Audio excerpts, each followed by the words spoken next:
Hello survivors and welcome to another Walking Dead Road to Survival video, and in this video we're going to be doing a starter guide on Gold Mythic Steele because I know a lot of people are going to be getting some copies of this character and he has kind of a unique build which you want to actually put onto this character. Try and get the best out of him.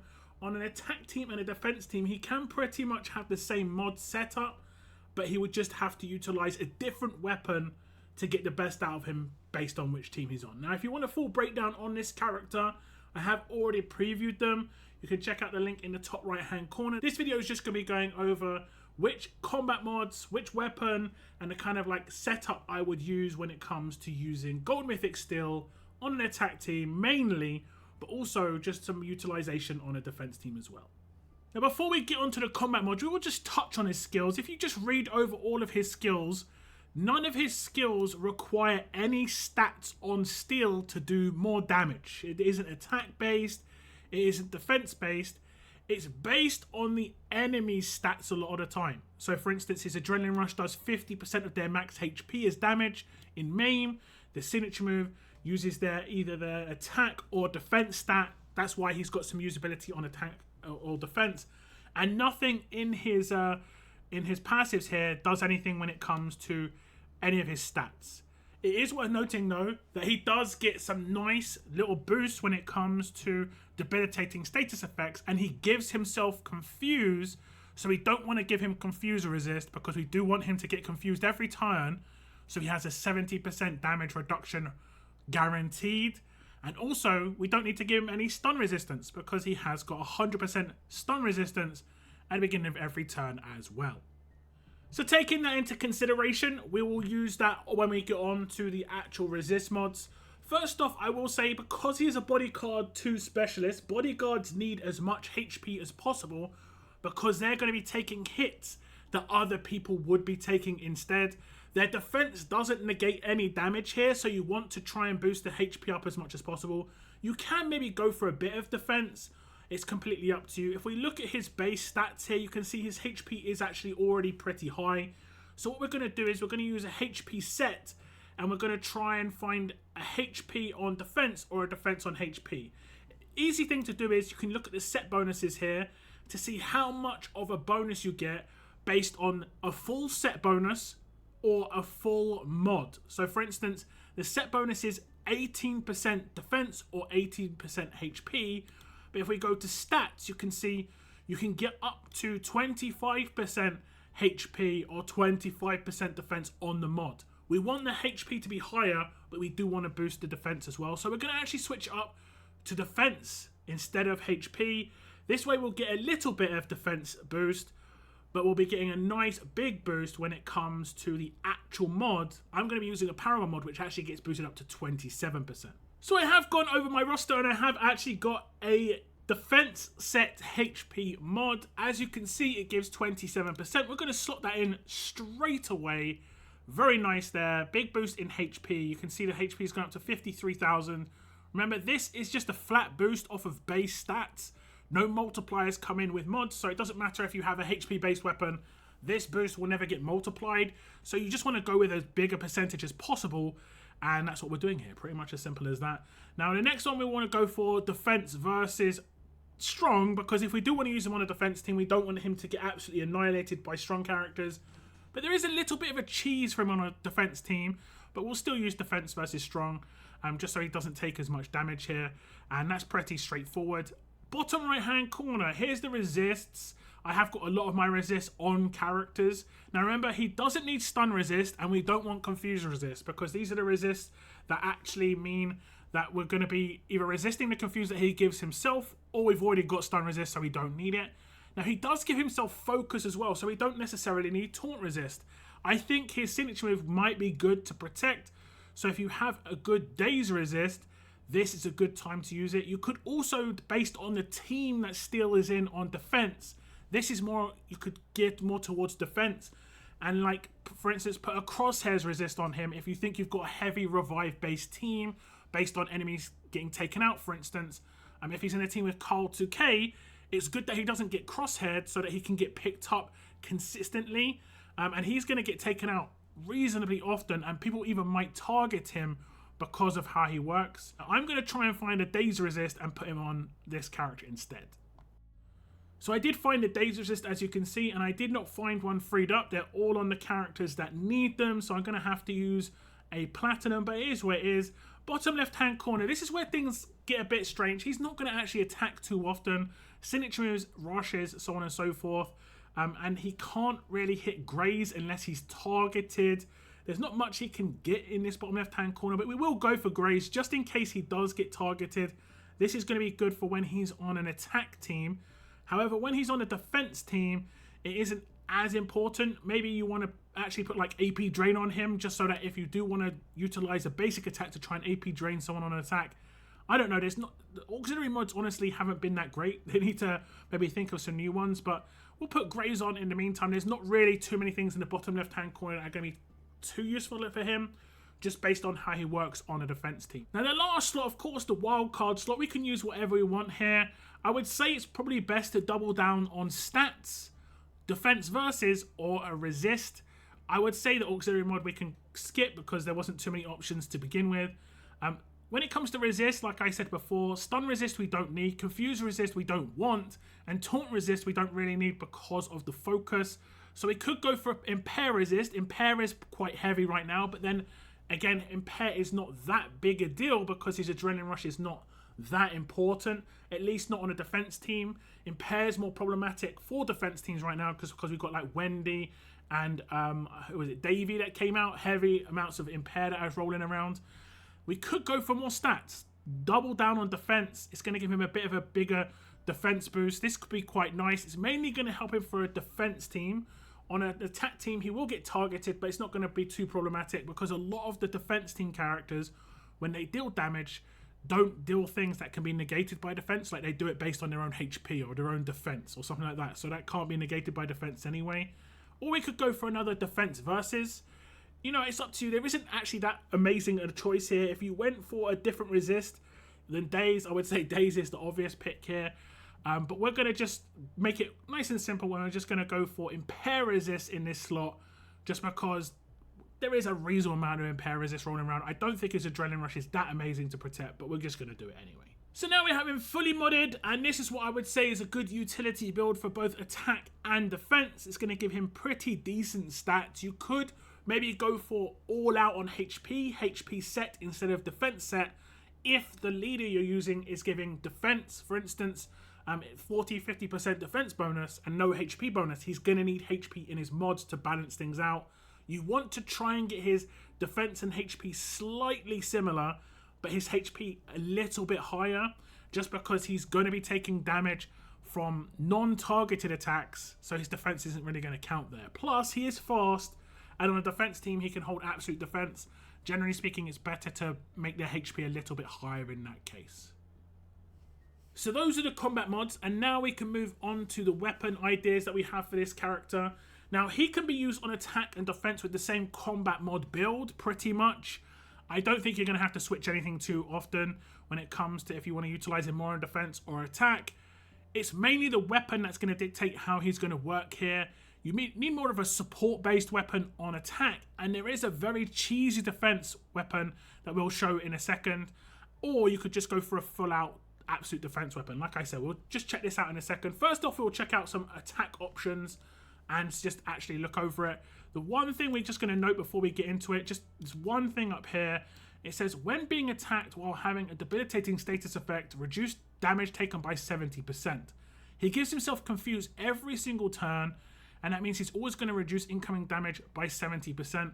This is stackable with any other buffs that he can get, for instance, on weapons or from other characters. So if you can get a 30% buff or higher, he will reduce that incoming damage by 100% when he's attacked.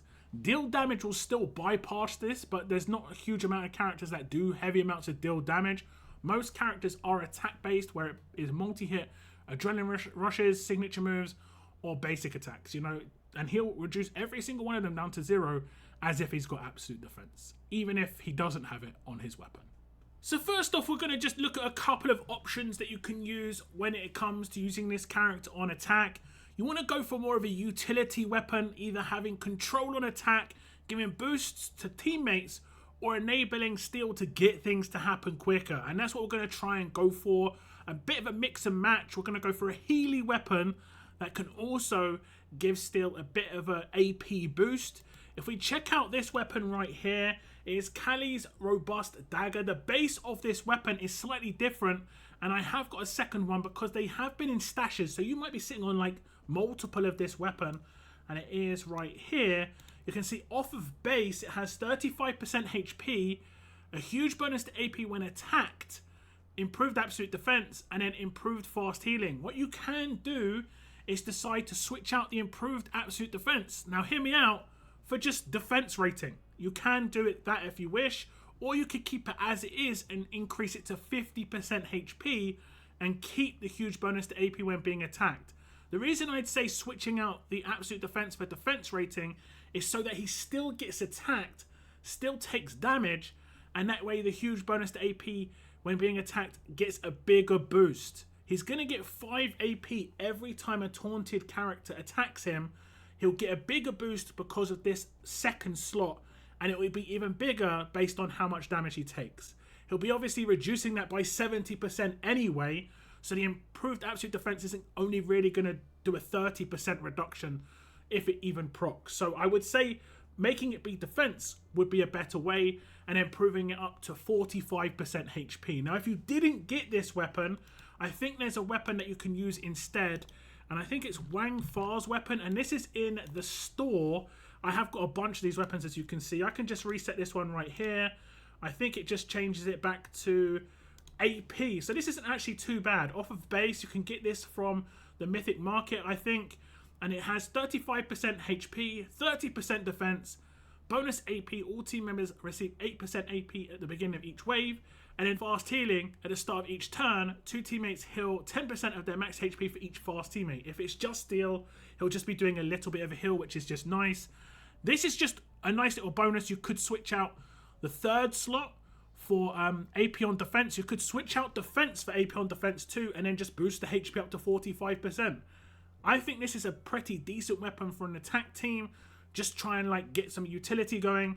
I'm going to upgrade my Kali's weapon just to try and get the kind of weapon that I was talking about. Okay, so here's the kind of weapon that you could go for. I'm going to test this out and see how it actually works for me. I can reset it any time back to what it was. If I go to craft and then hit reset, I'll just make it go back to where it was before, and I can decide to go for something else. These were just basic upgrades, so it wasn't hard to do.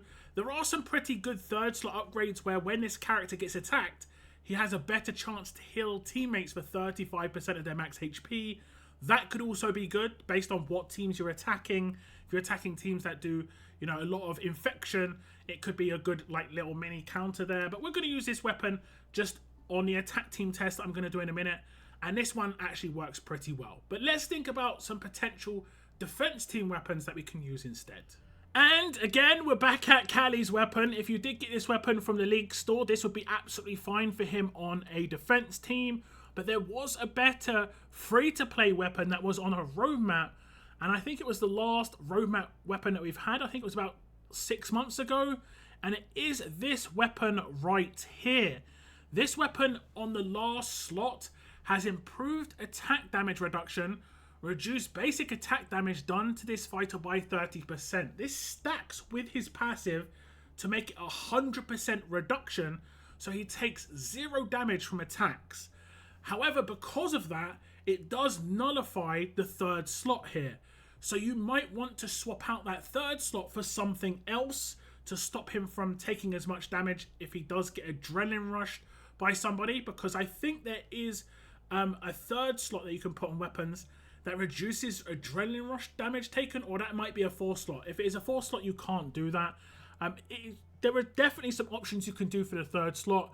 You can do the heal-based one too, because it isn't when he takes damage, it's just when he's attacked, he'll heal other teammates. So definitely can cheese it quite heavily. I'll show this weapon first, just on a defense team, just so you can see how it is utilized when it comes to that last slot saying improved attack damage reduction, reduce basic attack damage done to this fighter by 30%, and how it combines with his passives that give him confuse plus reduce damage by 70% when he has a debilitating status effect. Okay, so we're going to just attack Steele a little bit with some characters. Now we have got some attack-based characters. This means they're going to do multi-attacks or basic attacks, so on and so forth. If I do an attack against Steele, I will hit his 100% reduction no matter what. This time it actually did the absolute defense. We'll do it again. This time it also hit absolute defense. We'll do it again.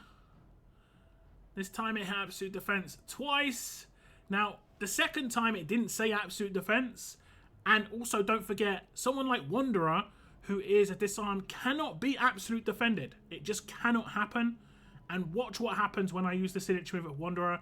It's going to get reduced to 0. And this is because of the 100% reduction is going to happen no matter what. The 4 slot cannot be disarmed and it can't be bypassed by disarm specialists. So even disarm specialists will hit for 0.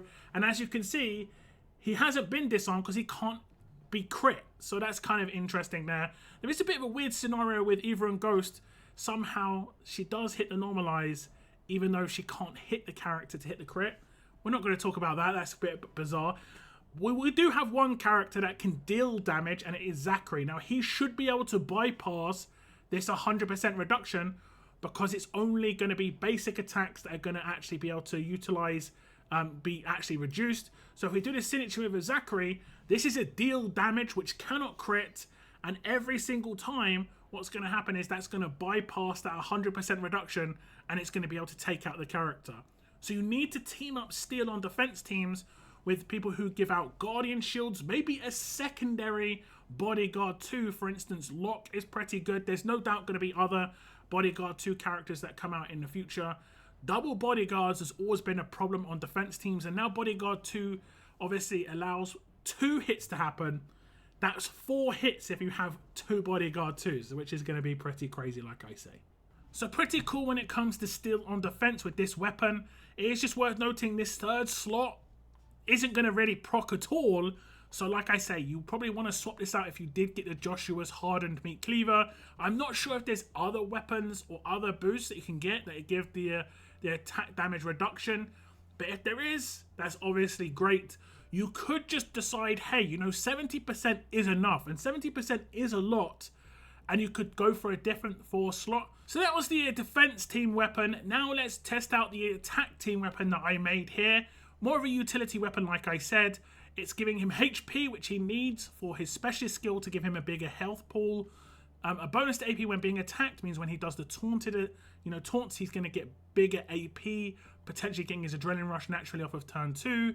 The defense is just to give him a little bit more survivability. Improved fast healing means that he's going to be giving 20% heal to 2 teammates at the beginning of their next turn, which is obviously great. Even if he's only fast character, that's just a nice little heal on top.